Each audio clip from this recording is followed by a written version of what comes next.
প্রচারণার সার্বিক বিষয় জানাতে যুক্ত আছেন আমাদের সাথে কাজী মাহফুজ। মাহফুজ, দিনভর প্রচারণা কেমন ছিল জানাবেন। একেবারে শেষ মুহূর্তের প্রচারণা বলা যায়। আর 2 দিন পরে শেষ হচ্ছে ত্রয়োদশ জাতীয় সংসদ নির্বাচনের প্রচারণা।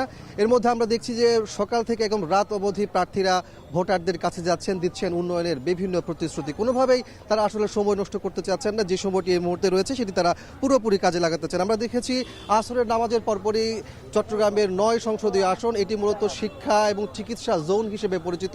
এই আসনে জামায়াতের মনোনীত প্রার্থী ডাক্তার এ কে ফজলুল হক তিনি একটি গণ মিছিল করেছেন। এরপরে আমরা দেখতে পাচ্ছি এই মুহূর্তে মাগরিবের নামাজ শেষ করে তিনি এখানে যারা মুসল্লি আছেন তাদের সাথে কুশল বিনিময় করছেন, কথা বলছেন এবং তাদের যে নির্বাচনী ইশতেহার সেই ইশতেহারগুলো যেমন তুলে ধরছেন, পাশাপাশি স্থানীয় যে সমস্যাগুলো আছে সেগুলো নিয়ে তিনি কথা বলছেন এবং এখানে যারা দোকানদার রয়েছেন, মসজিদের মুসল্লি রয়েছেন, প্রত্যেকের সাথে কথা বলছেন এবং তিনি প্রতিশ্রুতিগুলো দিচ্ছেন। তিনি বলছেন যে এই এলাকাতে মূলত চিকিৎসাকে বেশি গুরুত্ব দিবেন যদি নির্বাচিত হয়। একই সাথে শিক্ষা বান্ধব যেহেতু জোন, শিক্ষার সুষ্ঠু সুন্দর পরিবেশ তিনি ফিরিয়ে আনবেন এমন কথা কিন্তু তিনি ভোটারদেরকে বলছেন। ভোটাররাও বলছেন যে শুধুমাত্র প্রতিশ্রুতির মধ্যেই তারা থাকতে চাচ্ছেন না, তার বাস্তবায়ন যেমন চান, একই সাথে তারা বলছেন যে প্রার্থীদের যে জবাবদিহিতার বিষয় সেটি যেন নিশ্চিত করা হয়। তো সবকিছু মিলিয়ে বলা যায় যে চট্টগ্রামে এই মুহূর্তে প্রচারণা